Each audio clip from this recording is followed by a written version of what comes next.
Hi everybody, welcome to Willie's American Guitars. Don't forget to subscribe because we need the love. A lot of times when I do these videos, it's because someone has asked us a question on the phone or emailed us about a feature. And one of the features on this guitar, which is a 1969 Les Paul Custom. We have several Les Paul Customs, and as I've mentioned to you before, a lot of times things comes in groups. They leave in group, they come in groups. And it is Les Paul Custom month. We have two 50s Les Paul Customs, one super clean one. Look at our website, it's worth looking at. And it's just an amazing piece of Americana and a valuable collectible that's growing in value with each passing year.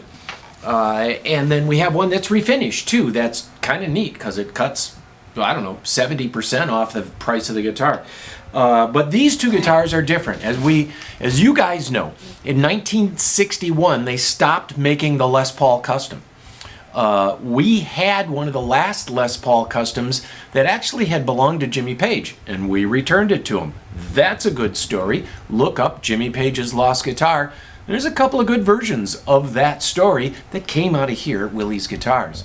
So we kind of draw Les Paul Customs. And this 1969 Custom is a growing collectible. It's a lot of guys are starting to wake up to the fact that these late 60s Les Pauls, they stopped making them in 1961. They went to the SG shape, and so there's no such thing as a 1965 Les Paul or a 67 Les Paul or a 66 Les Paul. They didn't make them. There is none. Zero. 68, however, they started coming around in most part because the old ones were starting to be of value to professional musicians like Eric Clapton, who was playing them live and recorded his Beano record with a standard. So the smart boys at Gibson started putting together some real old parts and that they had leftover bodies and stuff and reissued the 68 Les Paul. Those are going for considerable money,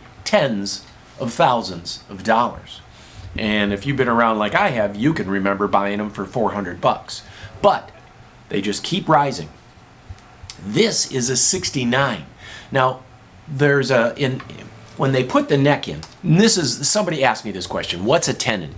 See this right here? That's a tenon right there. That is what would go into the body and stick out, and what it provides is a larger gluing surface, and it also provides a little more mass on the neck where it joins the body. And standard Les Pauls had no tenon here. So most of your standard issue, regular old off-the-shelf Les Pauls will have what's called no tenon. The earlier ones, the 50s ones, had a long tenon. In other words, this sticks out. This little piece of wood right there, that is a tenon. And it sticks into the glue joint and it combines the neck and body and it creates this one piece or one area for the string to bounce back and forth, and it makes your body resonate along with the neck, and it's an interesting feature. This guitar in 1969 has what's called a short tenon, and you find that tenon by taking out this pickup, and you can see the tenon, a long tenon, will reach out to about half the pickup's width. And on these 69 Les Pauls, there is a medium tenon, so this is a thing of growing concern. This guitar is all original, it's clean, it has no buckle wear. It's got that beautifully yellowed lacquer, which actually the whole guitar is yellowing with that lacquer, real lacquer, with no plasticizers. I mention that because that's a thing.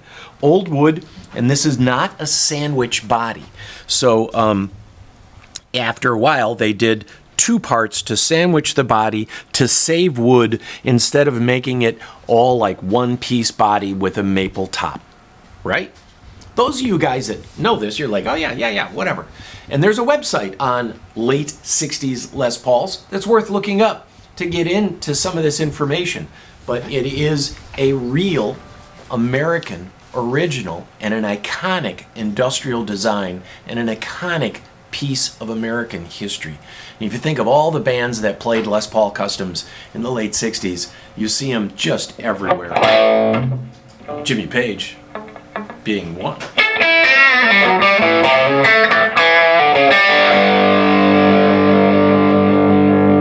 Now these pickups are patent stickers. There's patent applied for, and then about 62 they got their patent number, and they put that patent number on the guitar, and it says patent sticker, and that means it has the patent number. It doesn't say patent applied for, but there's very little difference between the two pickups. You'll get a lot more out of a patent applied for, and those generally go on any guitars made before 62. And the days of those being $20,000 are gone.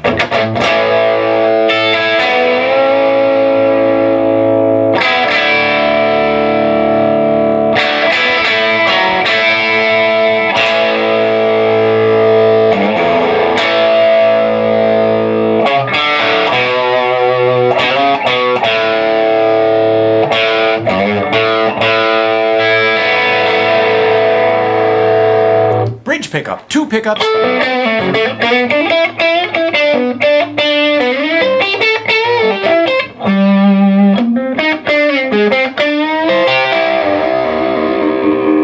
We're playing on a Bell-Ray amplifier, one of our buddy Steve Carr's amplifiers. It's his latest design, and it's a great amp. You can see I can talk over the amp, but there's plenty of gain. In this middle position, these patent sticker pickups have that great upper mid-range tone that even if you're distortion, you can hear every note of the chord.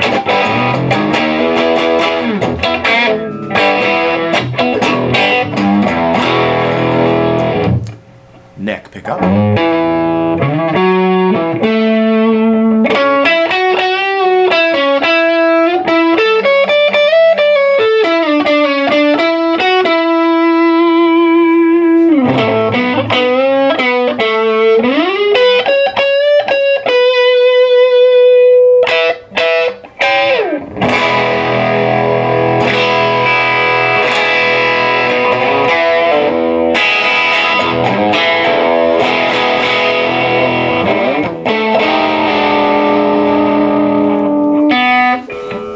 Nice dishy top. Dishy top is flat along the edges and comes up. By the mid-70s, they kind of, you know, whatever, they just did away with that. It adds to the guitar's tone. It dissipates any resonant frequencies and makes each note the same volume by having that. There's lots of reasons they did these things back then. The magnetics, the metals they use, the lightweight hardware. This has the original knobs, this has the original covers. It's really in good, clean shape. I mean, look at that closely. I'm gonna turn it over and you can see there's no real buckle wear. There's a little bit of wear here that probably came from a case. It's got the original waffle back tuners. There's no Made in USA stamp, and in 1970, late 70, they put a Made in USA stamp right about there. This has the original serial number, of course, and gold hardware, ebony board, really a brilliant design, a luxurious guitar, and have always been a thing to lust after. So, we've done this one, the 71. This is here that's been refretted. Also a very clean guitar. Will go for less money. To compare the two, this is 8. This is, the one in my hand is 20.